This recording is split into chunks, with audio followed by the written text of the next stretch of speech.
नमस्कार, मी मंदार फणसे. बेधडकमध्ये तुमचं स्वागत. बेधडकमध्ये आज आपण चर्चा करणार आहोत महिलांच्या विषयी, अर्थात शनी शिंगणापूर आणि शबरीमलाच्या प्रकारांमुळे महिलांच्या बाबतीत समाज प्रतिगामी असल्याचं सिद्ध होतंय का, हा महत्त्वाचा प्रश्न त्यानिमित्तानं आज आपण विचारतोय.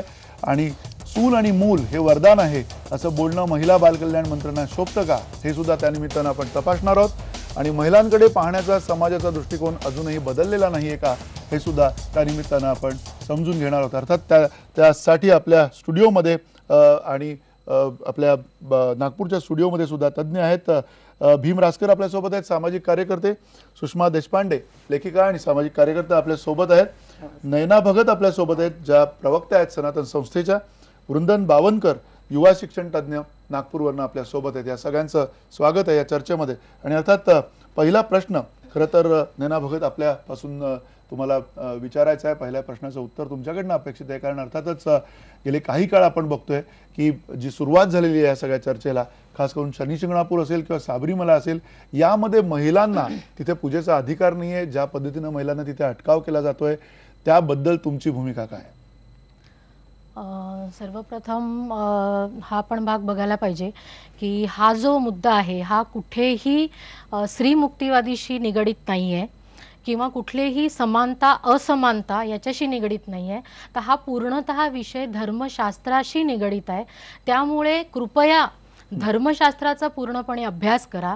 आणि आपण ज्या पद्धतीने महिलांचा विचार करतोय या दृष्टिकोनातून, तर माझं एकच सांगणं आहे की त्या महिलांकडे पाहून ज्या लाखो महिला आज श्रद्धाळू आहेत त्यांचा सर्वतोपरी विचार आपण या ठिकाणी करायला पाहिजे. कारण जी शनी देवाची मूर्ती त्या ठिकाणी स्थानापन्न झालेली आहे, तर त्याला छायाग्रह असं सुद्धा म्हटलं जातं.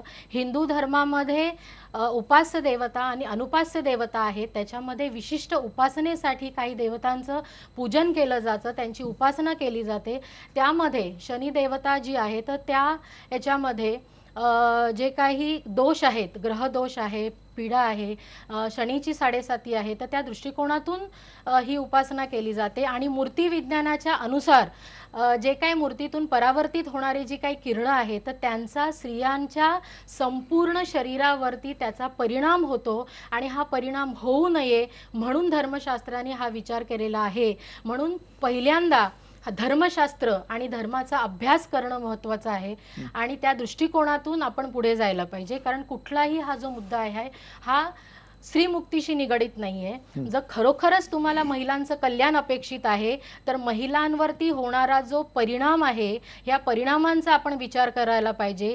त्या ह्याच्यामध्ये जर एखाद्या स्त्रीला कुठलीही बाधा झाली किंवा कुठल्याही प्रकारची तिला शारीरिक अडचण आली तर याला जबाबदार कोण, असा आमचा प्रश्न आहे या ठिकाणी. सुषमाताई, तुम्हाला काय म्हणायचं या मुद्द्यावरती? मला सगळ्यात पहिल्यांदा असं म्हणायचं की धर्मशास्त्र लिहिलं कुणी, म्हणजे हे लिहिणारे कोण आहेत खरे पहिल्यांदा. ह्याचं कारण जर आपण त्याचा शोध घेतलं तर असं लक्षात येईल की वेदकाळामध्ये स्त्रिया शिकत होत्या, परंतु तो हळूहळू पुढे बदलला आहे. पुरुषांनी त्यांच्या स्वतःच्या ह्याच्यासाठी म्हणून ठरवून लिहिलेलं जे काही आहे धर्मशास्त्रामध्ये, जसं ज्योतिबा फुले स्वतः म्हणायचे, ज्योतिबा ईश्वर मानायचे पण त्याला ते निर्मिक म्हणायचे, निर्माण करणारा तो निर्मिक. आणि त्या निर्मिकाला ते वंदन करायचे स्वतः. आणि त्यांची भूमिका होती की त्याची भक्ती करायला आम्हाला कोणीच नकोय मध्ये, त्याची भक्ती करायला कुठलेही, फुल्यांचा शब्द आहे दलाल, कुठलेही दलाल आम्हाला मध्ये नकोय. आणि आपण जर हळुवारपणे अत्यंत एक एक उलगडत एक एक पोथ्या वाचत गेलो तर आपल्या असं लक्षात येतं की हे शास्त्र डोळसपणे फक्त महिलांनाच का सगळ्या जबाबदाऱ्या देतं, महिलांनी हे करायचं नाही, महिलांनी ते करायचं नाही, ह्या अशा जबाबदाऱ्या. आणि एक जो समाज खालच्या जातीतला मानला जातो त्या समाजाला फक्त का असल्या जबाबदाऱ्या असतात. पुरुष वर्गाला कुठेच या पद्धतीची कुठलीच बंधनं नाही आहेत. ह्याचं कारण एक अत्यंत डोळसपणे आपल्या स्वतःसाठी, आपल्या भल्यासाठी त्यांनी एक व्यवसाय त्यांना करायचा आहे या पद्धतीने लिहिलेलं जे धर्मशास्त्र आहे त्या धर्मशास्त्राचंच माझं म्हणणं सखोलपणे संशोधन व्हायला पाहिजे. नुसतं त्या पोथ्या आहेत म्हणून त्या स्वीकारण्याचा अर्थ नाहीये. ह्या पोथ्या आल्या कशा, कुठल्या काळात आल्या, म्हणजे त्याचे काहीतरी शोध जोपर्यंत आपण घेत नाही तोपर्यंत धर्मशास्त्राचे आधार कुठल्या बेसिसवर घेणार आहोत आपण. म्हणजे मुळातच धर्मशास्त्रावरच मला स्वतःला मोठा गोंधळ वाटतो. जसं फुले सांगायचे की अरे तुम्ही वाचा, तुम्ही वाचून शिका. म्हणजे एक जमाना असा होता की ब्राह्मण कुटुंबातल्या विधवा स्त्रियांसाठी न्हाव्यांसारखी माणसं, त्या समाजातली माणसं उभी राहतात आणि न्हाव्यांचा संप घडवतात का तर केशवपन होऊ नये. केशवपन शास्त्रातच लिहिलं होतं का हो की केशवपन होऊ नये म्हणून, म्हणजे केलं पाहिजे म्हणून. मग ते होऊ नये म्हणून त्यांच्यासाठी उभे राहणारे शेवटी या पद्धतीची माणसं असतात. तर हा विचार खोलात जाऊन व्हायला पाहिजे. हा खोलात न होता काहीतरी पोथ्या आपल्याला अवेलेबल झालेल्या आहेत आणि त्या पोथ्यांच्या आधारावरती आपण काहीतरी भूमिका घेणार असू, तर ती भूमिका आजच्या काळात मानलं जाणं शक्य नाही. किंवा आता या ताई म्हणतायत त्या पद्धतीने ती मूर्ती काहीतरी तुम्हाला काहीतरी परावर्तित करते. चॅलेंज आहे माझा, आम्ही काही बायका तयार होतो, बाबा येतो तिथे समोर, काय करते मूर्ती आम्हाला बघू. कारण हे देव शेवटी माणसाने निर्माण केलेले आहेत. त्याच्यामुळे ते मूर्त्या काय करणार आहेत, कुठल्या पद्धतीने, काहीही नाहीये ते करणाऱ्या. आपण भावना तिथे आपल्या लावलेल्या आहेत स्वतःच्या. का तर आपल्याला एक सुरक्षितता वाटते. म्हणजे असं जर सांगितलं की त्या मूर्तीमुळे परावर्तित होणाऱ्या किरणांनी मला प्रॉब्लेम येईल, तर मुळात असुरक्षित असणारी मानवजात ती अजून असुरक्षित होते. ह्याच्या पलीकडे वेगळं काही घडत नाही. आणि ते भय ज्यांना नसतं त्यांना काहीच प्रश्न येत नाही, तयार आहे आम्ही बघायला. कारण देवळाचे सुद्धा मानलेले ज्या गोष्टी, ते मला नेहमी वाटतं की कोल्हापूरच्या देवीला पुरणारा आहोत तिथे पुरुष आहे. कुठून आलं हे? पूर्वी बायकांना परवानगी नव्हती, काय तुम्ही पूजा सांगायची. आता हळूहळू रेटा आल्यानंतर ती पण परवानगी मिळायला लागली. त्यामुळे संपूर्ण गोष्टी त्या तुम्ही तपासून पाहिल्या पाहिजे. म्हणजे खरं म्हणजे मला असं वाटतं की सत्यशोधक समाजाची गरज आहे आत्ताच्या काळात. तुम्ही म्हणताय सत्यशोधक समाजाची गरज आहे. धर्मशास्त्रामध्ये म्हणजे नैना भगत जे म्हटलेलं आहे की धर्मशास्त्रामध्ये असं लिहिलेलं आहे, हे धर्मशास्त्र आपल्याला आता लागू आहे का, किंवा त्या अर्थाने या धर्मशास्त्राचा महिलांवरती चांगला परिणाम काही होतोय का, अशी काही शक्यता वृंदन बावनकर तुम्हाला आताच्या ह्या काळामध्ये दिसते का?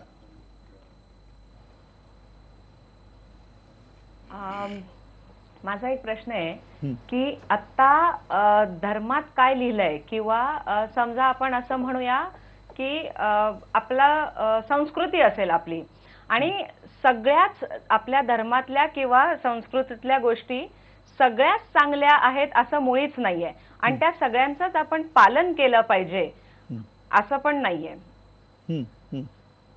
नक्की. त्यामुळे आता काळाची काय गरज आहे हे आपण ओळखलं पाहिजे आणि त्यानुसार वागलं पाहिजे. जर का पूर्वीच्या काळात आपल्याकडे स्त्रिया बाहेर जात नव्हत्या, फक्त घरातली कामं करत होत्या, तर पुरुष बाहेर होते. पण आज जेव्हा स्त्री सगळी कामं करते, पुरुषाच्या बरोबरीने ती आहे, बाकी कुठेही कमी नाहीये, तर अशा वेळी त्या एका स्त्रीनी मंदिरात जाऊ नये आणि पुरुषांनी गेलेलं चालतं, हे का बदलत नाही? बाकी बदललंय तर हे का आपण बदलत नाही? हे का थांबलेलं आहे?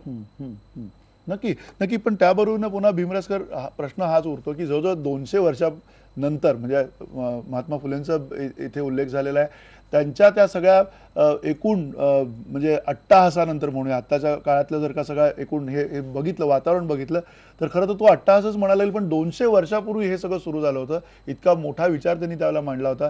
आता सुषमाताई म्हटलं की सत्यशोधक समाजाची गरज आहे, सत्यशोधक होण्याची आपल्याला गरज आहे. पण ही गरज आता संपत चालली असं वाटतं, कारण एकीकडे आधुनिकता झालेली आहे, स्त्रिया बाहेर पडल्या जसं आता वृंदन म्हणाल्या, पण त्याबरोबरीनं कुठेतरी ही जी घडी जी आहे, म्हणजे ज्या पद्धतीनं आता सनातनच्या प्रवक्त्या म्हणतात, जी धर्मशास्त्राची जी एक प्रकारचा पगडा आहे, तो पुन्हा वाढायला लागलेला आहे कुठेतरी, असं दिसतंय तुम्हाला? मला खरं 3 मुद्दे वाटतात त्याच्यामध्ये. पहिला भाग असा आहे की या सगळ्या कामामध्ये परिवर्तन जसं होतं त्याच्यामध्ये सातत्याने परिवर्तन असं एका रेघेत एका रेषेत होत नाही, हे लक्षात घेतलं पाहिजे. समाज जो आता आहे, समाज बदलताना हे ब्लॅक, व्हाईट आणि ग्रे एरियाज, हे तिन्ही एरियाज असतात, ते आपण समजून घेतले पाहिजेत. खरा मुद्दा मला असं वाटतं की ताई ज्या म्हणाल्या की धर्म आणि शास्त्र, त्याच्यामध्ये मला असं वाटतं की शास्त्र हा मुद्दा खूप महत्त्वाचा आहे. विज्ञान या अर्थाने मी म्हणतोय, आणि विज्ञानाने आज जिथे आपण आलेलो आहोत, विशेषतः महिलांची परिस्थिती जी बदललेली आहे, सुधारलेली आहे, प्रचंड प्रगती झालेली आहे. ज्या ठिकाणी महिला अमुक ठिकाणी काम करत नाहीत, हे करू शकत नाहीत, असं काही राहिलेलं नाही. सर्व क्षेत्रात त्या पुढे जायला लागलेले आहेत. मला एक आपण समजून घेतलं पाहिजे की प्रश्न 2 प्रकारचे मी पाहतो महिलांच्या बाबतीत. एक आहेत जगण्याचे प्रश्न, दुसरे आहेत जागण्याचे प्रश्न. मला असं वाटतं की आपण हे सगळ्या गोष्टींकडे पाहताना जागण्याच्या बाबतीत ठीक आहे, एक श्रद्धा आहे, त्याच्याबद्दल आपण आदर करूया, पण मुख्य प्रश्न जे आहेत ते कोणते आहेत? आणि जर आपण क्रम द्यायचा जर विचार केला तर मला असं वाटतं की महिलांच्या बाबतीत आजच्या घडीला इतक्या वर्षानंतर मला हे पटतंय की अजूनही आपल्याला सावित्रीबाई फुले, ज्योतिबा फुले यांची नावं घ्यायला लागतात. ही चांगली गोष्ट नाही आहे. सत्यशोधक समाज परत विचार करायला लागेल. पण आता ह्या मधल्याच काळामध्ये हे कसं सुरू झालं आणि याबद्दलची जी चर्चा होते यामध्ये एक सरळ लक्षात आपण घेतलं पाहिजे की वर्चस्वाचं राजकारण सातत्याने चाललेलं असतं. जो गुलाम आहे, जो दुय्यम आहे, त्याला दुय्यम ठेवण्याकरता हे सातत्याने चाललेलं असतं आणि त्याच्यामध्ये परंपरांचं वर्चस्व, पुरुषीपणाचं वर्चस्व, जातीचं वर्चस्व, धर्माचं वर्चस्व हे सातत्याने वापरलं जातं आणि बाई आहे तिथे दुय्यम राहावी असा प्रयत्न केला जातो. हा झगडा आहे आणि मला असं वाटतं की विचारांच्या पातळीवरचा हा झगडा जास्तीत जास्त महिलांपर्यंत घेऊन जर आपण गेलो, ती विज्ञाननिष्ठ त्यांना जर समजून सांगितली तर महिला ही खूप नव्यानं शिकायला तयार आहेत. आता आपण मूर्तीबद्दलचं ताईंनी जे सांगितलं हे महिलांशी जाऊन बोलायला सुरुवात केली, सांगायला सुरुवात केली तर किती महिलांना हे पटणार आहे याचा खरंच आपण विचार केला पाहिजे.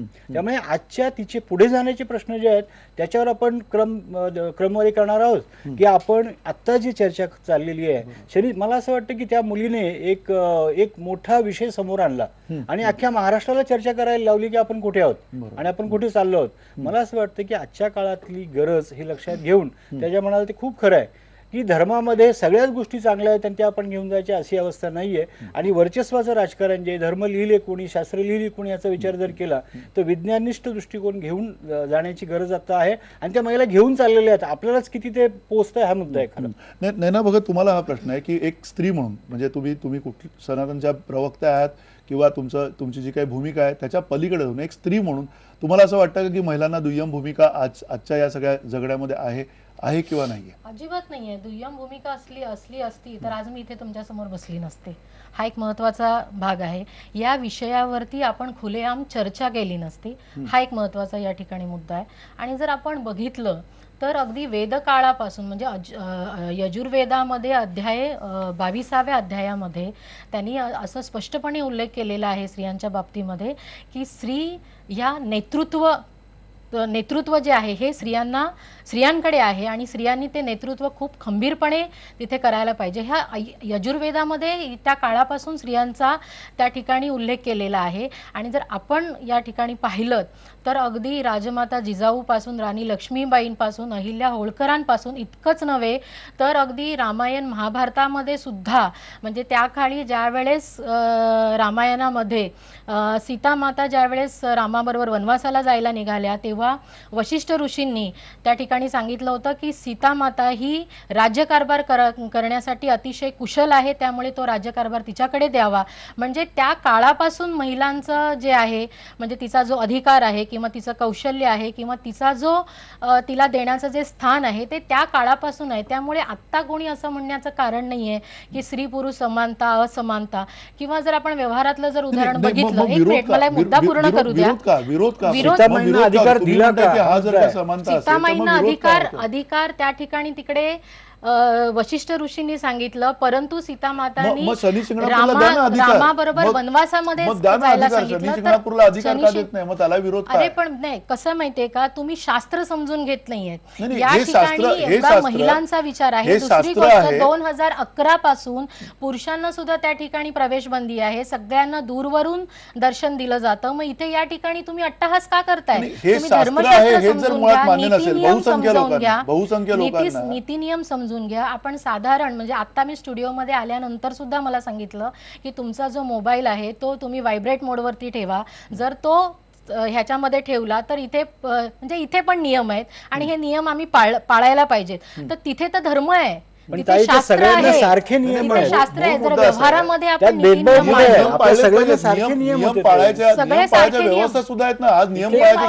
इतर मंदिरामध्ये सुद्धा म्हणजे मगाशी ज्या म्हणजे मी सांगितलं की उपास्य देवता आणि अनुपास्य देवता याच्यामध्ये शनी देवताची जो भाग आहे तिला छायाग्रह असं म्हटलं जातं. ती उग्र देवता आहे, ब्रह्मचारी देवता आहे. त्यामुळे त्या ठिकाणी असलेले जे नियम आहे, जर आपण श्रद्धाळू आहोत, जर आपण कर्मकांड पाळणारे आहोत, जर आपण उपासना मानणारे असू तर हे नियम सगळ्यांनी पाळले पाहिजे. पण कर्मकांड मानणारा समाज किती आहे? कुठला समाज आहे कर्मकांड की मानतोय समाज आणि आहे कुठला नाही समाज म्हणत आहे हे पण नाही, ना. समाज आहे. कर्मकांड आज या निर्माण कोणी ठिकाणी केलं? हा आपण मला चर्चा करतो आहोत. आज लाखो माझ्या भगिनी बघतायत, हजारोंचे SMS आम्हाला येत आहेत, आमची वेबसाईट त्या ठिकाणी पाहिली जाते आणि सगळ्यात महत्त्वाचं म्हणजे 26 जानेवारीला जे आपण चलो शनी शिंगणापूर ही जी मोहीम आपण करतोय त्याच्यामध्ये भक्कमपणे महिला पाठीशी उभ्या आहेत आणि त्या ठिकाणी ते जे काही षडयंत्र, धर्मविरोधी षडयंत्र त्या ठिकाणी होते ते हाणून पाडण्यासाठी सगळ्या महिला आजही सक्षम आहेत. हे कौतुकास्पद आहे, अभिनंदनास्पद आहे. नाही, धर्मविरोधी षडयंत्र करते कोण? धर्मविरोधी तुम्ही धर्माचं सगळं हे जे थोतांड आहे ते समोर उभं करताय आणि त्याच्या विरोधात षडयंत्र रचते कोण? मुळात धर्म पाळायला तुम्ही देत नाही आहात, धर्म पाळून देत नाही आहात तुम्ही. ज्यांना जाऊन तिथे धर्म पाळायचा आहे तोही पाळायची परवानगी नाहीये तुम्ही. नियम एक मिनिट, नियम शास्त्र तुम्ही म्हणताय, ह्या शास्त्रामध्ये चिकित्सा नको का व्हायला? हे शास्त्र आहे म्हणूनच सांगतो ना की अध्यात्म जे शास्त्र आहे ते आधी समजून घ्या, त्याचा अभ्यास करा. आणि अध्यात्म हे नुसतंच अभ्यासापुरतं नाहीये तर ते कृतीचं शास्त्र आहे. कारण विज्ञान जे आहे ते विज्ञान अध्यात्म एक नाहीये. तुम्ही जे म्हणताय ना, तुम्ही अध्यात्म म्हणताय हे तसं अध्यात्म एक नाहीये. आधारित आहे. तुम्ही एक अध्यात्म मानताय तेच हिंदू धर्म नाहीये. हिंदू धर्मामध्ये अनेक आध्यात्मिक शास्त्र आहेत, वेगवेगळी शास्त्र आहेत. त्याचा अभ्यास करा, त्याचा अभ्यास व्हायला अभ्यास पाहिजे. केलाय म्हणून एकाच तुमच्याशी बोलतोय, गोष्टीसाठी- अभ्यास केलाय एकाच म्हणून तुमच्याशी गोष्टीसाठी सांगतोय. अडून राहणं आणि एक विरोधासाठी यजुर्वेद विरोध म्हणजे हिंदू धर्म करणं हे नाहीये. अजिबात याच्यामध्ये मान्य एक नाहीये. यजुर्वेद कुणालाच म्हणजे हे हिंदू धर्म मान्य होणार नाहीये. नाहीये. एक यजुर्वेद म्हणजे हिंदू धर्म नाहीये हे तुम्हाला पहिल्यांदा मान्य होत नाहीये. तुम्ही म्हणताय की अरे ही रेषा ज्या आहे, ही ठिकाणी- रेषा म्हणजे हिंदू धर्म आहे ज्या असं तुम्ही ठिकाणी ठरवताय. तुम्ही महिलांना समानता असमानताचा ज्या वेळेस आपण विचार प्रकट करत आहात, या टीव्ही चॅनलच्या माध्यमातून ते तुम्ही लोकांपर्यंत पोहोचवू पाहत आहेत. ही केविलवाणी जी स्थिती आहे ती सगळ्यांना दिसते आहे. केविलवाणी स्थिती म्हणून काय आहे? आपण यजुर्वेदाचा जो केविलवाणी भाग आहे स्थिती ही तो तुमच्या यजुर्वेदाचा भाग नियमांनी आणली असं तुम्हाला मध्ये वाटत नाहीये बोलते, का? मंदार सर, हा बोला वृंदनजी बोला. एकच नैनाताई, तुम्हाला एकच सांगू इच्छिते. तुम्ही आता म्हणालात की हजारोंनी महिला पुढे येतात आहेत. तुमच्या सनातन धर्माच्या हजारो महिला असतात तेव्हा पुरोगामी महाराष्ट्राच्या लाखो महिला तुमचा विरोध करतात. ते तुम्ही कदाचित बघत नाही किंवा तुमच्या डोळ्यांना ते दिसत आम्ही नाही. बघतो, आमची आणि वेबसाईट दुसरी ओपन गोष्ट, आहे. स्टुडिओत तुम्हाला तुम्ही मोबाईल सुद्धा या सायलेंट करायला वेबसाईटला लागला. भेट देऊ तो शकता, भीम मॅडम. राजकारण नाही करायला लागला, फक्त स्त्रियांना नव्हता करायचा. आमचा मुद्दा हा समानतेविषयीचा आहे. स्त्री आणि पुरुषांची समानता काय आहे? स्त्री आणि पुरुषांना समानता असमानता दिलेलीच नाहीये मॅडम. हाय, मगाचपासून मी तेच सांगण्याचा तिचा प्रयत्न भेदभाव करते. का आणि मग? व्यवहारामध्ये सुद्धा ज्या वेळेस ट्रेनमध्ये महिलांसाठी वेगळे डबे आहेत, आरक्षण दिलं जातं त्यांना, त्यावेळेस तुमची असमानता कुठे गेली? चला ना मग पुरुषांच्या डब्यामध्ये. मग तेव्हा तिथे समानता असमानता नाही. पण धर्म ज्या वेळेस येतो, ज्यावेळेस अध्यात्म येतं आणि विशेष हिंदू धर्म येतो त्यावेळेस त्याला जोडण्यासाठी हिंदू धर्मात नाही, महिलांची स्थिती सगळीकडेच वाईट आहे. मुस्लिम धर्मामध्ये सुद्धा महिलांची स्थिती वाईट आहे. केवळ मुस्लिम हिंदू धर्माचा धर्मामध्ये प्रश्न जर नाहीये. महिलांची स्थिती वाईट आहे, तुम्ही ह्या चॅनल वरती कबूल करता आहात, नाही, तर कबूल नाही, सगळ्यांना माहिती आहे. माझं त्याच्यामध्ये असं म्हणणं सुद्धा अनेक आहे स्त्रियांना की बोलता येईल किती- त्याच्यामध्ये. किती- नाही, इथे किती वेळ आपण पुरुष आणि आज स्त्रिया शनी दोनच. शिंगणापूरचा हा जो विषय आहे, हा विषय आपण किती दिवस याच्या नाही, भोवती किती आपण दिवस फिरतो म्हणजे- आहोत. का नाही मस्जिदीमध्ये महिलांना शेकडो प्रवेश दिला वर्ष जात तुम्ही आहे, हे तर केलेलं का आहे. नाही त्या चर्चा होत शेकडो आहेत? वर्ष हे केलेलं का आहे. त्या चर्चा होत आता तरी नाहीये? सुधरा ना. आता सुधारायला काय हरकत आहे? सगळे सुधारलेले आहेत. हिंदू धर्म हा परिवर्तनशील आहे, तो उच्च कोटीचा आहे. त्याच्यामध्ये अध्यात्मशास्त्र, विज्ञान हे सगळं काही व्यवस्थित आहे. आणि हिंदू धर्माने सांगितल्याप्रमाणे धर्म हा परिवर्तनशील आहे. विज्ञान आणि मग परिवर्तन अध्यात्माची घडवा ना ते. सांगड घातली पाहिजे. तुम्ही काय हा करताय? भाग एक जी आहे. भाषा बोलताय, परंतु त्या या भाषेला ठिकाणी तुम्ही काय त्या होतंय की भाषेप्रमाणे फक्त तुम्ही हिंदू चालत धर्माला नाही. जोडण्यासाठी नाही ना या ताई, चर्चासत्रांचं आयोजन केलं जाते. हिंदू धर्माने कुठल्याच चॅनलने जो काही मस्जिदीचा भाग आहे त्याच्यामध्ये कुठल्याच त्या बिचाऱ्या माझ्या भगिनींना समानता आणि असमानतेचे तुम्ही मुळीच भाषा करू नका. जर समानता आहे तर फक्त हिंदू धर्मच आहे का? म्हणजे हिंदू धर्मानी दुसऱ्या धर्मानी समानता सोडली म्हणून तुम्ही पण असमानता करणार? तुम्ही पण असमानता करणार? भगिनींना आपण त्यांच्या बाजूने उभं राहत आहे? का नाही आपण टीव्ही चॅनलवरती चर्चासत्र आयोजित करत आहात? बोलवा, त्या मौलवींना बोलवा, बोलवा, जे कोणी धर्माचे ठेकेदार तुम्हाला वाटतात त्यांना बोलवा. धर्माचे ठेकेदार कुठल्याच धर्माचे ठेकेदार मान्य नाहीत आम्हाला. आम्हाला कुठल्याच धर्माचे ठेकेदार मान्य नाहीये. आम्ही कोणाला बोलवायचं? इथे ज्या विषयासाठी बोलायला आलोय तो बोलूया. हे अरे अवघे विश्वासी माझे घर आणि समानता आणि असमानता म्हणताय, तुम्ही हिंदू पुरतं वेगळं सांगता आणि माझ्या इतर धर्मियांबद्दल वेगळा हे करता. हा दुतोंडी पण आहे. हिंदू पुरता आम्ही बोलतोय, खुलेपणाने बोलतोय. दांभिकपणा तुमचा सुद्धा आहे, दांभिकपणा आमचाच नाहीये फक्त, दांभिकपणा तुमचा सुद्धा आहे. एक लक्षात घ्या, तुम्ही एकीकडे म्हणताय की हिंदू धर्म परिवर्तनशील आणि तुम्ही एवढं साधं परिवर्तन करू शकत नाहीयेत. हा दांभिकपणा नाहीये का? त्याच्यामध्ये शास्त्र आहे ना, त्याच्यामध्ये शास्त्र आहे. शास्त्र समजून घ्या. ते शास्त्र काय आहे ताई समजावून आपण एक सांगा. काम करूया, ते हिंदू शास्त्र धर्मात समजावून हे सांगा. परिवर्तन करून दाखवूया आणि मग मुस्लिम धर्मात किंवा इतर धर्मात काय चाललंय त्याच्याविषयी आपण बोलूया. तुम्ही म्हणताय चांगला धर्म आहे, परिवर्तनशील धर्म आहे, मुस्लिम धर्माचा मुद्दा तुम्ही काढलेला, आम्ही नाही काढलेला. तुम्ही पळू नका याच्यापासून. फक्त हा भाग आहे ना, हा धर्माच्या बाबतीमध्ये होतोय, हिंदूंच्या बाबतीमध्ये होतोय असं सांगून याला वेगळं वळण तुम्ही देऊ नका. हिंदू धर्म हा बहुसंख्य आहे ना. स्त्री समानता आणि असमानता, सगळ्या स्त्रियांना समान वागणूक दिली पाहिजे असं तुम्ही म्हणता की नाही? मग सगळ्यांना समान द्या की वागणूक. म्हणजे आता असमान आहे हे तुम्हाला मान्य आहे का? आता असमान आहे तुम्हाला मान्य, ही तुम्हाला मान्य नाहीये. परिवर्तन करायला तुम्ही तयार नाहीये. अजिबात नाहीये. आणि तुम्ही सांगता दुसऱ्या धर्मांनी आधी सुधारावं मग आपला धर्म सुधारावा. ठीक आहे, तुम्ही असं म्हणताय की तुम्ही एक उदाहरण दिलं त्याच्यासाठी. हा विषय तुम्ही एक उदाहरण दिलं त्याच्यासाठी. कारण मराठी भाषा तशी आहे की वळवावी तशी ती वळते. नाही, पण मला एक प्रश्न आहे की हे कुठे लिहिलंय हो की शनी शिंगणापूरला? मला तो धर्म पाहायचा आहे ग्रंथ. तो शास्त्र सांगा ना काय कुठल्या ग्रंथात आहे मला पाहायचंय की हे असं लिहून ठेवले की शनी शिंगणापूरला बायकांनी जाऊ नये. हे कोणत्या साली झालं? ही पोथी तुमची आली प्रकाशित झालेली आहे ती कुठल्या भाषेत आहे? ह्याचे जरा मला शोध सांगा. आपण जरूर हे करू. धर्मसिंधू हा जो ग्रंथ आहे आणि या ठिकाणी मला अतिशय म्हणजे दुर्दैवी हा भाग आहे की आपण हिंदू असून धर्मग्रंथाचा अभ्यास कुठल्या याच्यामध्ये केलेला, आज हा प्रश्न आपल्याला विचारण्याची पाळी येते. आणि त्याचबरोबर चॅनलचं सुद्धा अभिनंदन आहे, चॅनलचं सुद्धा अभिनंदन आहे की ह्या माध्यमातून तरी, ह्या शनी शिंगणापूरच्या माध्यमातून तरी समाज आणि माझ्या सगळ्या महिला, माझ्या माता, माझ्या भगिनी ह्या सगळ्या धर्मचिकित्साकडे चाललेल्या आहेत. ही खूप मोठी अभिनंदनाची गोष्ट आहे. धर्मसिंधू हा जो ग्रंथ आहे छत्रपती शिवाजी महाराजांनी गागा भट्ट ह्या धर्मशास्त्रात जो कार आहे त्याच्यामध्ये जे काय उपनिषद आहेत, वेद आहेत, पुराण आहेत, म्हणजे हिंदू धर्मातल्या लोकांना कुठल्याही प्रकारचं वेगळं हे तिथे शोधाशोध करायला लागू नये म्हणून त्या ठिकाणी असं लिहिलंय त्याच्यात. परंपरा आहे मॅडम, परंपरा ही आहे, धर्मशास्त्र आहे, नियम आहे, पाळले पाहिजे. धर्मशास्त्रातले अनेक असे धर्मग्रंथ आहेत. तो ग्रंथ पाहायला आवडेल. मला कुठल्या भाषेत आहे ते पाहायला आवडेल. ते संस्कृत मध्ये का मराठी मध्ये आहे, कोणत्या भाषेत आहे हे पाहायला आवडेल. नक्की नक्की आपण नक्की सांगा ना. तुम्ही धर्मशास्त्र हे जे आपण अभ्यास करूया त्यासाठी मॅडम तुमचा आहे अभ्यास, कारण तुम्ही स्टॉन्च हिंदूवादी आहात.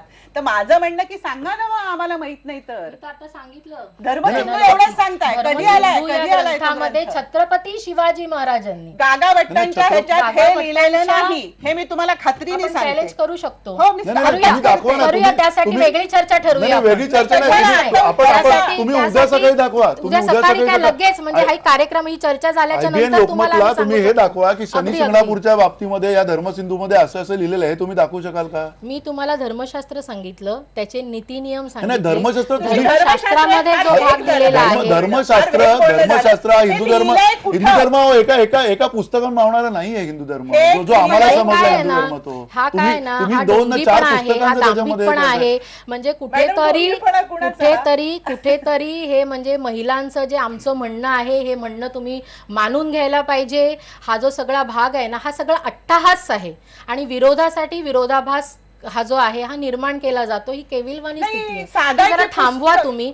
आणि माझं म्हणणं इतकंच आहे की हे जे नीती नियम आहेत ते धर्मशास्त्रामध्ये दिलेले आहेत, त्याच्यामध्ये त्यांनी सांगितलेलं आहे पुरुषांना वेगळे आणि स्त्रियांना वेगळे असे आहेत की. तसे जर वेगळे असतील, मला सांगा, तुम्ही जे म्हणताय देवळामध्ये ओटी भरली आहे का आता? जाते, देवळामध्ये ओटी भरली जाते, त्याचा अधिकार कुणाला दिलेला आहे? मुद्दा काय महिलांना आता की दिलेला आहे की महिला तुमचं जे पुरुषांना म्हणणं दिलेला आहे आहे? ना मग की पुरुष काय महिला म्हणणार दुय्यम नाही, नाहीये, मला हे ओटी खरं आहे भरायला का? देत नाही, ही तुमची असमानता आहे. माझं मला म्हणणं असं सुद्धा आहे की महिला असं नाहीये. दुय्यम आहेत की नाही आता नाहीये अहो, दुय्यम महिला असल्या दुय्यम जर असल्या नसतील असत्या तर तर आम्ही माझे- घरातून बाहेर पडलो माझे नसतो, चार तुमच्याबरोबर प्रश्न चर्चासत्राला या ठिकाणी आम्ही प्रश्नांना बसलो मला नसतो. उत्तर द्या की आज महाराष्ट्रातल्या सगळ्या महिलांना शौचालय स्वच्छ आहेत का हो? नाही, हा आहेत का? भाग आहे ना, नाही नाही तुम्ही नाही दुसरीकडे नाही वळवता. दुय्यम अगदी एकदम करेक्ट वळवतोय मी. माझं म्हणणं आपण तिथेच गोल गोल फिरतोय. आपण महिलांना दुय्यम स्थान किती दिलेलं आहे ह्याचा विचार जर करायचा झाला तर साधा प्रश्न आहे माझा की महिलांना टॉयलेट्स नाहीत. महिलांचं जर तुम्ही आज हिमोग्लोबिन पाहिलं तर सगळीकडे महाराष्ट्रामध्ये तुम्ही चेक जर केलं तर किती हिमोग्लोबिन आहे हे रोजचे साधे प्रश्न आहेत. महिलांना दारूचा प्रश्न किती भेडसावतोय, शिक्षण किती होतंय, मला असं वाटतं की हे प्रश्न आहेत की नाही, त्यांना दुय्यम लेखलं जातंय की नाही, वर्चस्ववादी समाज हा आहे की नाही ह्याच्यावर आपण विचार करणार आहोत की नाही. म्हणजे इथेच विज्ञानाचा जो विज्ञान कमीपणा आहे, धरूनच मी सांगतोय. हा, मग नाही इथेच नाही, बरं झालं तुम्ही विज्ञानाचा जो बरं भाग झालं आहे ना, बरं इथे झालं लक्षात येतो. नाही नाही, बरं म्हणून झालं की आमचं तुम्ही म्हणणं विज्ञानाचा आहे उल्लेख की केला. विज्ञान बरं आणि झालं तुम्ही अध्यात्म विज्ञानाचा याची उल्लेख सांगड केला. घातली पाहिजे. नाही नाही, विज्ञानाचा उल्लेख केलाय, बरं केलं. कारण जे शास्त्र तुम्ही म्हणताय ते विज्ञानाधिष्ठित आहे किंवा नाही हे पण तपासायची गरज आहे आज.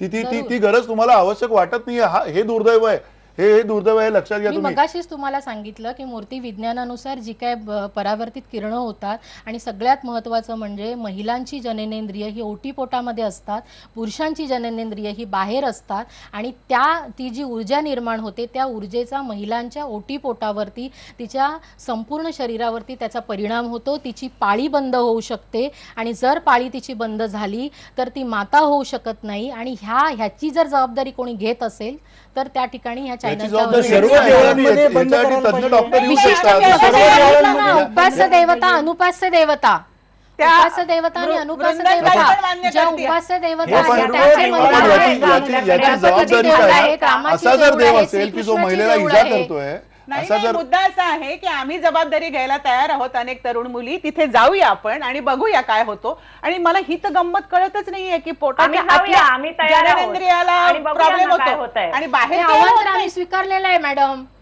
तुम्ही जे येत आहे तर त्या ठिकाणी हे जे षडयंत्र आहे हाणून पाडण्यासाठी आव्हान पण आम्ही स्वीकारलेलं आहे. पण एक आव्हान मी IBNच्या लोकमतच्या याच्यामध्ये तुम्हाला देते की पुरुषोत्तम खेडेकर यांनी जे ब्राह्मण पुराण लिहिलेलं आहे पुस्तक, त्या ब्राह्मण पुराणामध्ये ज्या स्त्रियांसाठी अश्लाघ्य त्यांनी जे लिखाण केलेलं आहे त्या संदर्भामध्ये मी तुम्हाला आव्हान आपण देते. या मुद्द्यावरती तुम्ही एक आव्हान तुम्हाला मी देते. या मुद्द्यावरती तुम्ही आता बळकीसाठी आव्हानं देऊन शनी राहिला शिंगणापूरला कुठेतरी या. इथली तिथली. पुरुषोत्तम खेडेकरांचा पुतळा आम्ही त्या ठिकाणी उभारतो. त्या ठिकाणी त्यांना 4 जोडे मारा त्या पुतळ्याला आणि नंतर आमच्या नाही नाही नाही, तुम्ही मंदिराकडे शनी शिंगणापूरचा बोला. त्यांच्या विरोधात सुद्धा कोर्टामध्ये सगळेजण गेलेले आहेत. नाही नाही, त्यांच्या विरुद्ध कोर्टात फाईट झाली आणि त्यांना शिक्षा झालेली आहे. मग त्या त्याच्यावरती शिक्षा विरोधामध्ये नाही. किती आंदोलनं केली? नाही नाही, तुम्ही त्या शनी विरोधामध्ये शिंगणापूरचा किती बोला. आंदोलनं झाली? तुम्ही जो व्यापक मुद्दा आहे, धर्माचा मुद्दा आहे, त्याच्यावरती बोला. आपण ही त्याच्यावरतीच बोलते. चर्चा आपण सुरू ठेवूयात. या चर्चेमध्ये सगळ्यात महत्त्वाचा जो मुद्दा आहे तो आपल्या महिला बाल कल्याण मंत्री ज्या आहेत पंकजा मुंडे, त्या सुद्धा या संदर्भामध्ये एक त्यांनी स्टेटमेंट केलेलं आहे. अर्थात त्यांचं म्हणणं जे आहे त्या म्हणण्याचा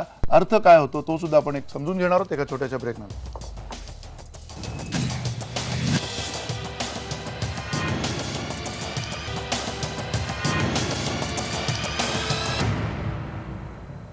पुन्हा एकदा स्वागत तुमचं. बेधडकमध्ये आपण चर्चा करतोय महिला आणि महिलांची सद्यस्थिती यावरती. अर्थातच आपण काही विचार ऐकलेले आहेत. भीम रासकर आपल्यासोबत आहेत, सुषमा देशपांडे आपल्यासोबत आहेत, नैना भगत आपल्यासोबत आहेत आणि वृंदन बावनकर आपल्यासोबत आहेत. ह्या चर्चेमध्ये आपण पुन्हा सुरुवात करण्याच्या अगोदर आधी आपले प्रेक्षक काय म्हणतात ते आपण पाहूयात.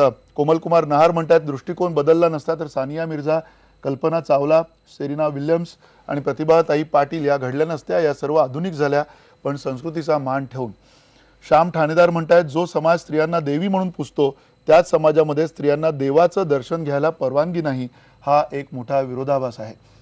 प्रदीप रोकडे म्हणतायत अजूनही स्त्रियांकडे पाहण्याचा पुरुषी दृष्टिकोन बदललेला नसून महिलांची पिळवणूक होते. आणि सुनील बद्रिके महिला बाल कल्याण मंत्रीच जर आपली मानसिकता बदलत नसतील तर समाजाकडून आपण काय अपेक्षा ठेवणार, असं सुनील बद्रिके म्हणतात. अमित पाटील म्हणतात पंकजा मुंडे स्त्रीविषयी मागास विधान करतात यामुळे पक्षाचा दृष्टिकोन समोर येतो. आणि नरसिंह पवार म्हणतात महिलांचं काम महिलांना करू द्यावं, पुरुषांचं काम पुरुषांनी करावं, सगळीकडे महिला पुरुष युद्ध कशाला हवं. आणि शेवटची एक प्रतिक्रिया स्वप्नील देशमाने यांची, समाजाचा दृष्टिकोन बदलण्यासाठी महिलांनी आधी स्वतःकडे पाहण्याचा दृष्टिकोन बदलायला हवा. अर्थात या प्रतिक्रिया आहेत, बोलक्या प्रतिक्रिया आहेत आणि पुन्हा त्या अनुषंगाने वृंदन तुम्हाला हा प्रश्न आहे की जी आता आपण चर्चा केली, या चर्चेमध्ये एकीकडे धर्म आणि धर्मसत्ता, धर्मचिकित्सा हे सगळे मुद्दे जे आपण आता चर्चेला घेतले होते, कुठेतरी तुम्हाला हे वाटतंय का की हे हे हे हे जे मुद्दे आहेत हे कालबाह्य झालेत, की अजूनही या मुद्द्यांमुळेच कुठेतरी महिला जी आहे ती अडकून पडलेली आहे आणि महिलेच्या विकासाच्या दृष्टिकोनाने म्हणा किंवा महिलेचं जे सक्षमीकरण आपण म्हणतो ते कुठेतरी याच सगळ्या अडचणींच्या समोर अजूनही झगडते?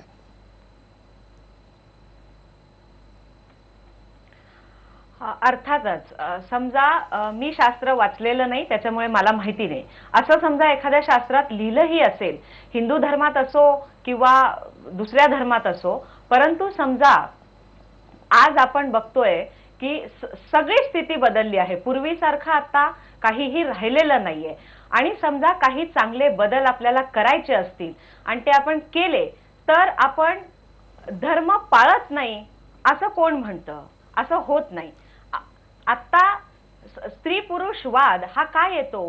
कारण स्त्री दुय्यम आहे असं का म्हटलं जातं सारखं? कारण प्रत्येक ठिकाणी असं वाटतं की महिलाला दुय्यम स्थान मिळतं. स्त्री पुरुष आज दोघंही नोकरी करतात असं अनेक घरांमध्ये दिसतं. किती घरांमध्ये पुरुष स्वयंपाक करतात? हे प्रमाण फार कमी आहे. हे केव्हा बदलेल? जेव्हा आपल्या बाकीच्या गोष्टी बदलतील. एकंदरच आपला समाज स्त्रियांकडे दुय्यम दर्जा न देता पुरुषांच्या बरोबरीने जेव्हा काही गोष्टी बायोलॉजिकली वेगळ्या आहेत, महिलांना वेगळे डबे का?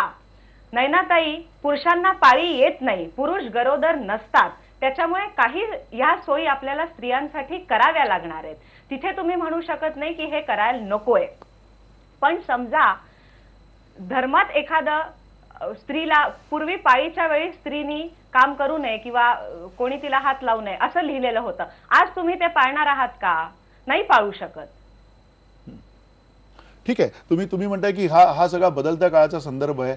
सुषमाताई, पुन्हा या सगळ्या अडचणींमध्ये या आत्ताची महिला कुठे दिसते तुम्हाला? कुठे उभी आहे? कशा प्रकारे खरं तर आव्हानं महिलांच्या समोर आहेत? कारण आपण सातत्याने ही चर्चा करतोय, 200 वर्ष हा महाराष्ट्र राज्य आपण महिलांच्या सक्षमीकरणाबद्दलची चर्चा करतोय, जवळजवळ 200 वर्ष, आणि अशा वेळेला आपण अजूनही तिथेच आहोत, मागास झालेलो आहेत उत्तरोत्तर, की आपल्याला काहीतरी पुढे अधिक करण्याची गरज आहे? आता पंकजाताई मुंड्यांचं जर वाक्य आपण डोळ्यासमोर घेतलं, चूल आणि मूल ही बाईची गरज वगैरे म्हणलं, तर मला असं स्वतःला वाटतं ही पक्षाची चौकट आहे बोलायला लावणारी त्यांना. पंकजा मुंडेला हे जे ट्रेनिंग असतं त्यांना की बाबा चूल आणि मूलच तुला राहायचंय, तर ती बाई मंत्रीच होऊ शकत नाही, म्हणजे तू तिथपर्यंत पोहोचूच शकत नाही. म्हणजे तिच्यावरती ती ज्या चौकटीत आत्ता काम करते आहे त्याची बंधनं आहेत, आणि त्यामुळे ही बंधनं कोणाची आहेत? ही बीजेपीची बंधनं आहेत, आणि त्याच्यामुळे त्या चौकटीत राहून ते बोलावंच लागतं. एका पातळीवर आज एक मोठा स्त्रियांचा वर्ग असा आहे की तो यातनं बाहेर पडून, ह्या बंधनातनं बाहेर पडून काम करतो आहे, विचार करतो आहे. आणि दुसऱ्या बाजूनी जेव्हा पॉवरमध्ये असे पक्ष येतात तेव्हा हा रेटा पुन्हा बायकांना मागे सारण्याचा प्रयत्न करत राहतो, इतका की मंत्र्यांना सुद्धा तशा पद्धतीने विधानं करायला लागतात. त्याच्यामुळे मग तो पुन्हा जसं सावित्रीबाईंचं काम तेव्हा झालं, आजच्या मितीला आपण पुन्हा सावित्रीबाईंची गरज आहे मगाशी आपण बोललो त्याप्रमाणे, तर ते त्रासदायक आहे. किती वर्ष तुम्ही तेच करत राहणार आहात? परंतु त्याला काहीच इलाज नाही अशी परिस्थिती निर्माण होते, आणि मग माणसांना पुन्हा पुन्हा पुन्हा पुन्हा झगडत राहावं लागतं, अशी परिस्थिती आता आहे. म्हणजे आता कसं आहे की एका पातळीवरती पाळी ह्याच्यावरती पूर्वी बाहेर बसवायचे, आता हळूहळू परवानगी मिळाली सगळ्यांना. म्हणजे हे का नाही त्यांना लक्षात येत सगळ्यांना धर्मवाद्यांना, मला कळत नाही की त्यांना परवानगी मिळाली आणि मग सोप्प केलं की इथपर्यंत जाऊ नकोस. आणि कित्येक पाळी येणाऱ्या स्त्रिया देवापाशी सगळं काही करतात, देवळात जातात, काहीही प्रश्न नाही, अशा मला माहित असलेल्या अनेक स्त्रिया आहेत, त्यांना काहीही होत नाही. आणि हे का नाही आपण पाहत? म्हणजे जसा हा मुद्दा शनी शिंगणापूर आणि ह्या गोष्टींचा तसाच आहे की ह्याच्यात आपण लक्षच देत नाही, त्या सुखाने जगतायत, त्यांना काहीही प्रश्न नाहीये. आणि म्हणून या सगळ्या गोष्टीचा विचार करत असताना राजकीय सत्ता वेगळ्या पद्धतीने विचार करायला लागली की समाज हा मागे रेटला जातो, आणि समाज मागे रेटला गेला तर चळवळींचं महत्त्व जास्त वाढायला लागतं. आणि ही फार खेदाची गोष्ट आहे. आपण फुले आंबेडकरांची नावं घेतो आणि त्या ह्याच्यामध्ये आज 2016 साली आपल्याला या चर्चा कराव्या लागतात, ही परिस्थिती आहे, ही अत्यंत खेदाची गोष्ट आहे. नक्की ही खेदाची गोष्ट आहे. या बरोबरीने पुन्हा भीमरासकर, सातत्यानं तुम्ही गेले अनेक वर्ष काम करताय, ज्या महिला राजकारणामध्ये आहेत त्यांच्यासोबत तुम्ही काम करतायत आणि अति सत्तेतल्या कारभारणी तुम्ही या सगळ्या जवळनं बघितलेल्या आहेत. कुठेतरी म्हणजे पंकजा मुंडेंचं जे विधान आहे त्या विधानामध्ये तुम्हाला अगतिकता वाटते, त्या विधानामध्ये कदाचित त्यांना महिलांना असं बोलल्यामुळे कदाचित महिलांना इन्स्पायर करायचं आहे, त्यांना कुठेतरी उत्साह द्यायचा आहे, असं काही करायचं आहे, कसं बघताय या विधानाकडे त्यांच्या? मला एक असं वाटतं की अशा प्रकारची विधानं अजून कशी आली नाही असा एक मला प्रश्न पडला होता. कारण जातीच्या बाबतीत, धर्माच्या बाबतीत जसं राजकारण सुरू झालं तसं महिलांच्या बाबतीत राजकारण सुरू होणार याचा एक अंदाज होता. मला असं वाटतं की शनी शिंगणापूर हे निमित्त झालं. मुद्दा असा आहे की धर्मसत्ता, राजसत्ता, समाजसत्ता आणि अर्थसत्ता या सगळ्याच ठिकाणी महिलांना स्थान जर मिळायचं असेल तर सगळ्यात महत्त्वाची गोष्ट आहे की आर्थिक याच्यामध्ये तिला किती स्थान आज आहे. तिच्या नावावर स्वतःचं घर सुद्धा नाहीये, जमीन सुद्धा नाही, तिला शेतकरी म्हटलं जात नाही. अहो दागिना घरात साधा जर केलं तर तिच्या नावावर तो होत नाहीये. भांडं घरात आणलं तर ते पोराच्या नावावर होतं. म्हणजे नैनाताई एकटा या ठिकाणी आल्या आणि आपल्यासमोर बोलायला लागल्या, हा काही निकष होऊ शकत नाही असं मला वाटतं. आपण सगळ्या धर्मांध शक्तींचा आणि जात्यांध शक्तींचा निषेधच करतो. मुद्दा असा आहे की हे सगळं करताना आपल्याला महिलांचं दुय्यम स्थान, डॉक्टर आंबेडकर म्हणाले होते त्या काळात की जी अशी उतरण रचून ठेवलेली आहे त्याच्यामध्ये सगळ्या ठिकाणी महिला खालच्याच उतरणीमध्ये आहे. तर मला असं वाटतं की लक्षात घेतलं पाहिजे की पुन्हा आपल्याला तो वर्णाश्रम आणायचा आहे का, अशी शंका येण्यासारखी याच्यात जागा आहे. आणि मला असं वाटतं की पंकजाताई स्वतः ह्याच्यात मंत्री आहेत. मंत्री असताना तुम्हाला खरंच सांगतो की ज्या महिला आता निवडून आलेल्या आहेत त्यांच्याकरता आपण काय करणार आहोत, त्यांच्याकरता जी कामं चाललेली आहेत ती थांबवली गेलेली आहेत. आता त्यांच्याकरता ट्रेनिंग चालले ते थांबवलं गेले, माहिती द्यायचं काम बंद केलं गेले. या दृष्टिकोनातून मला असं वाटतं खरोखर हा प्रगतिशील महाराष्ट्र आहे. आणि या ठिकाणी चूल आणि मूल या दृष्टिकोनातून कुणी बोलायला लागलं तर या महाराष्ट्रातल्या महिला ज्या या म्हणाल्या युवा तज्ज्ञ त्या मला असं वाटतं की लाखो नाही करोडो महिला आता हे झुगारून देणार आहेत आणि हे अजिबात मानायला तयार राहणार आहेत. हा पहिला भाग. दुसरा भाग मला असं वाटतं की हे सगळं करताना महिला चळवळ महाराष्ट्रातली खूप पक्की आहे, खूप जोरदार आहे. आता तिला थोडासा रेटा मागे आला असेल पण या ठिकाणची कामगार चळवळ, दलित चळवळ आणि महिलांची चळवळ पक्केपणाने ह्याच्याकडे पाहते आणि हे पुढे घेऊन जाईल. मला असं वाटतं की पुढच्या काळामध्ये अशा विधानांना काही फारसा अर्थ राहील आणि त्यामुळे काहीतरी ग्लॅमर प्राप्त होईल, त्यामुळे काहीतरी आकर्षण प्राप्त होईल असं मला अजिबात वाटत नाही. उलट यातनं हसं होतं, महाराष्ट्राचंही हसं होतं आणि आपल्या ठिकाणी असलेल्या पुढाऱ्यांचंही हसं होतं. हे या गोष्टी लक्षात घेऊन आपण पुढचा महाराष्ट्र घडवला पाहिजे. काय आधुनिक काळ आहे मुळात, या आधुनिक काळामध्ये नैना भगत तुम्हाला असं वाटतं का की या गोष्टी बदलायला पाहिजेत? म्हणजे एक स्त्री म्हणून तुम्ही कधी असं याचा विचार केलाय का की कुठेतरी हे सगळं धर्मशास्त्र जे आहे तुम्ही म्हणताय, तुम्ही मानताय कदाचित त्याच्यात तुमचा सर्वाधिक जास्ती गाढ असा विश्वास आहे, पण तरीसुद्धा या सगळ्या गोष्टी आता आपण ऐकल्या, आता आपण बोलल्या, याच्यावर कुठेतरी तुम्हाला विचार करावा असं वाटतंय का?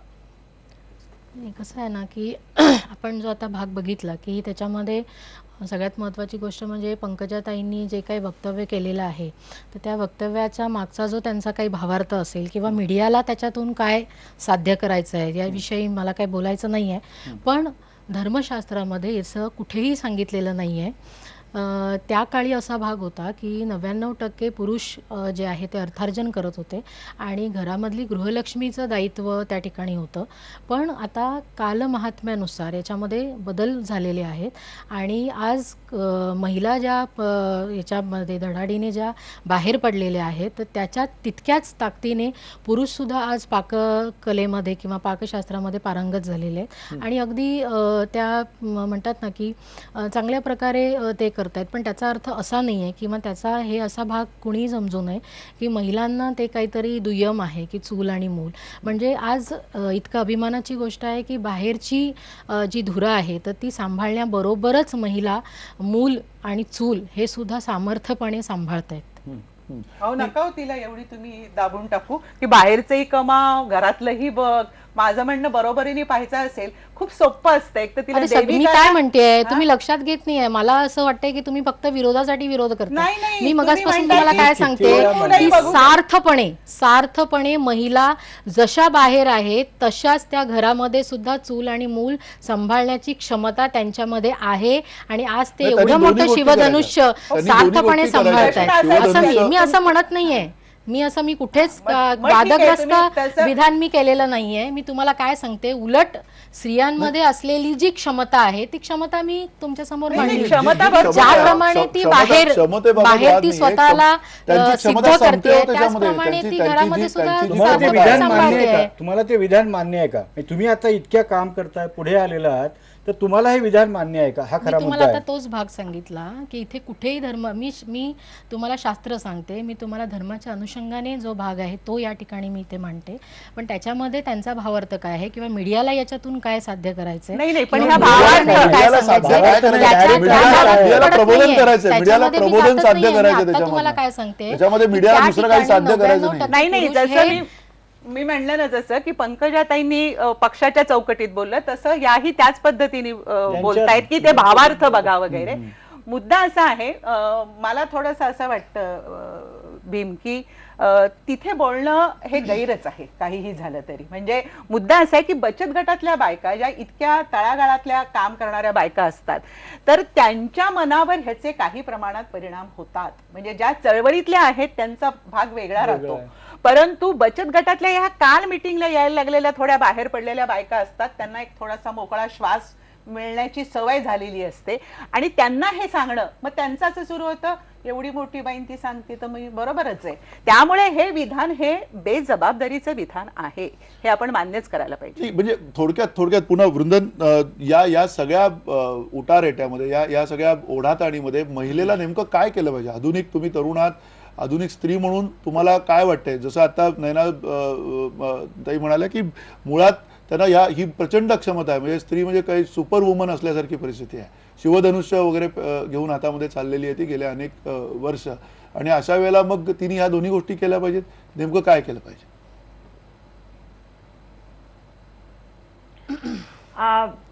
एक महत्वाचं मला ह्यात असं वाटतं की महिला आज पुरुषांबरोबर काम करते आहे. महिलेच्या बाबतीत काय करावं, प्रत्येक घरात पुरुष आहेत. म्हणजे आज माझे वडील, माझा भाऊ किंवा माझा नवरा, असे कोणीही प्रत्येक घरातल्या प्रत्येक पुरुषाने, स्त्रीच्या मागे असणाऱ्या प्रत्येक पुरुषाने समजा की मला माझा जो हक्क वाटतो तोच मी माझ्या घरातल्या स्त्रीला देखील दिला पाहिजे. हा एवढा एक विचार जरी प्रत्येक पुरुषाच्या मनात आला तरी खूप प्रगती होईल असं मला वाटतं. दुसरी गोष्ट, समानता ही सगळ्या बाबतीत असायला पाहिजे, ती फक्त बाहेर नको. की ठीक आहे, आणि नैनाताई म्हणाल्या की महिला बाहेरही काम करतात आणि घरचंही काम करतात, म्हणजे त्या सोशिक आहेत, सहनशील आहेत, त्यांची कपॅसिटी आहे, म्हणून आपण त्यांना दाबतच राहायचं का की ठीक आहे बाहेरही तूच कर आणि घरातही तूच कर? ह्यातनं बाहेर कधी काढायचं महिलांना? त्यांच्याकडे कपॅसिटी आहे ही फार चांगली गोष्ट आहे. तिसरं, महिला विकास व बालकल्याण मंत्री जे वक्तव्य त्यांनी केलं हे वक्तव्य अत्यंत चुकीचं आहे. त्यांना हे शोभतच नाही.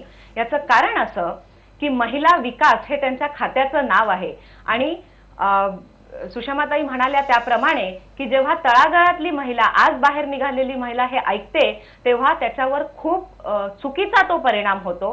त्या स्त्रीला कळत नसतं की हे विधान किती चुकीचं आहे, कारण आज जो इथे कार्यक्रम चाललाय ह्या त्या स्त्रिया बघत नसतात.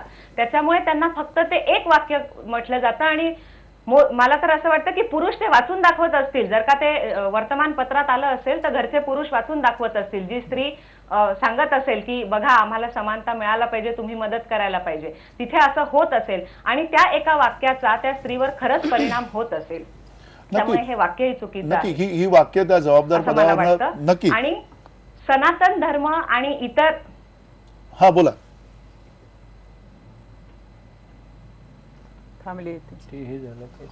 नाही, त्यांना आवाज कदाचित जात नसेल आता आपला. अर्थात पुन्हा भीमराजकर या सगळ्या चर्चेमध्ये आपल्याला एक मुद्दा पुन्हा ठळकपणे मांडावासा वाटतो की कुठे ना कुठे आत्ताच्या या वेळेला, म्हणजे आपण आता सुषमाताई सुद्धा म्हणाल्या, अगदी नैनाताई सुद्धा त्यांची बाजू मांडतात, पण स्त्री ही आत्ताच्या या काळामध्ये नेमकी कुठे अडखळले असं वाटतं? तुम्ही राजसत्ता आंदोलनामध्ये बघताय, तुम्ही सत्तेमध्ये असलेल्या काही महिला बघताय, ठिकठिकाणी गावामधल्या महिला बघताय, कुठे अडखळले असं तुम्हाला वाटतं? तुम्हाला असं वाटतं का की धर्मसत्ता ही एकमेव गोष्ट आहे की जी अडचणीची आहे तिला, की आणखीन काही वेगळ्या व्यवस्था आहे? मला असं वाटतं की या आत्ताच्या व्यवस्थेमध्ये या सर्व सत्ता ज्या आहेत त्या बाईला करकचून आवळून ठेवत आहेत आणि त्याचा एकच मार्ग आता जे आहे म्हणाल्या वृंदाताई की पुरुषाची मानसिकता बदलणं खूप आवश्यक आहे. म्हणजे आता सावित्री दिसे घरोघरी पण ज्योतिबांचा शोध जारी हे करण्याची खूप आवश्यकता. आणि ते करताना मला असं म्हणणं आहे खरं की ज्या काही पंकजाताई म्हणाल्यात ना, माझं साधं 4-5 मुद्दे त्यांनी जर लक्षात घेतले ना, एक की महाराष्ट्रातल्या प्रत्येक बाईला सुरक्षित शौचालय मिळालं पाहिजे. महाराष्ट्रातल्या प्रत्येक बाईचं हिमोग्लोबिन 10 जरी झालं तरी पुरेसं आहे, पण ते व्हायला पाहिजे. तिसरी गोष्ट, आपल्याकडे घर आता नावावर करायची पद्धत सुरू झाली आहे. वेगळ्या ठिकाणी छोटासा GR निघालाय, पण महाराष्ट्रातल्या प्रत्येक बाईच्या नावावर, दोघांच्या नावावरती घर व्हायला पाहिजे. तसा कायदा आपण करण्याची गरज आहे. आणि कुठल्याही गावात तुम्ही आता जा, 1 नंबरचा प्रश्न कुठला असं जर बाईला विचारलं तर दारूचा प्रश्न पहिल्यांदा येतो. वेगवेगळ्या ठिकाणी चळवळी महिला करतात, पण ह्यांच्या रेव्हेन्यूसाठी आणि वेगवेगळ्या गोष्टींसाठी इकडे तोलचे सगळं बंद होतंय, पण प्रत्यक्षात हे काही बंद होत नाहीये. त्यामुळे मला असं वाटतं की तिची मारहाण थांबायची असेल, 100 रुपयाच्या दारूसाठी बाई जाळली जाते, हे असं जर होत असेल तर मला वाटतं हे प्रश्न महत्त्वाचे आहेत की आता आपण चूल आणि मूल. आणि सगळ्यात महत्त्वाची गोष्ट अशी की शेवटी त्या बाईला सुरुवातीला चूल होतं, मग मूल होतं, मग शेती आली, मग बचत गट आला, मग राजकारण आलं. हे सगळं करत असताना तेवढीच जबाबदारी बाप्याने वाटून घेतली पाहिजे, त्याशिवाय ती पुढे जाऊ शकत नाही. त्यामुळे ती समानता तिला खऱ्या अर्थाने देणं खूप आवश्यक आहे. आणि या सगळ्या व्यवस्था, ह्या सत्ता ज्या आहेत याच्यामध्ये खरे ज्योतिबा पक्षांमध्ये तयार व्हायला पाहिजेत, व्यवस्थांमध्ये तयार व्हायला पाहिजेत, तुमच्या चॅनलमध्ये तयार व्हायला पाहिजेत, तर ती समानता तिच्यापर्यंत पोहोचेल. आणि ती आपल्या सगळ्यांची जबाबदारी आहे. मला असं वाटतं की तिला हे जे काही अडकवून ठेवलेलं आहे त्या अडकवण्यामध्ये ती गुदमरते. एकदा राजकारणात आलेली महिला शेवटपर्यंत राजकारणात टिकत नाही, जात नाही पुढे. याचं कारण काय? याला समाज जबाबदार आहे, याला व्यवस्था जबाबदार आहे. ती खूप चांगलं काम करते, काम करू इच्छिते, मूल्य तिची चांगली आहेत, संविधानाची मूल्य ती खरंच मानते, लोकांचे प्रश्न घेऊन जाते, गरिबांचे प्रश्न घेऊन जाते, पण तिला साथ देणारा समाज आणि व्यवस्था असण्याची खूप गरज आहे. आणि मला असं दिसतंय की राजकारणामध्ये आलेल्या महिला ज्या तऱ्हेचं काम आता करतायत त्या राजकारणाचा बाज बदलतायत, याच्याबद्दल मला खात्री आहे. नक्की. आणि अर्थातच महिला या कर्तृत्वान आहेत, याच्यामध्ये काही शंका नाहीये, पण यामधले जे अडथळे आहेत ते पुन्हा एकदा डोळसपणे आपण बघायला हवेत. आणि ही जी चर्चा आहे, ही चर्चा करण्याची वेळ येता कामा नये, ह्याचं सुद्धा आपण खरं तर भान ठेवलं पाहिजे. कारण अर्थातच ज्या मुद्द्यावरून आपण ही चर्चा केली ते तत्कालीन आत्ताचे मुद्दे आहेत, पण ते मुद्दे तितकेच गंभीर आहेत. धर्मसत्ता असेल, त्याच्यातली चिकित्सा असेल, आणि त्याहीपेक्षा महत्त्वाचं म्हणजे महिलांचं आत्ताचं बरोबरीचं जे स्थान अपेक्षित आहे ते बरोबरीचं स्थान आपण द्यायला हवं, यामध्येही काही शंका नाही आहे. धन्यवाद. नमस्कार.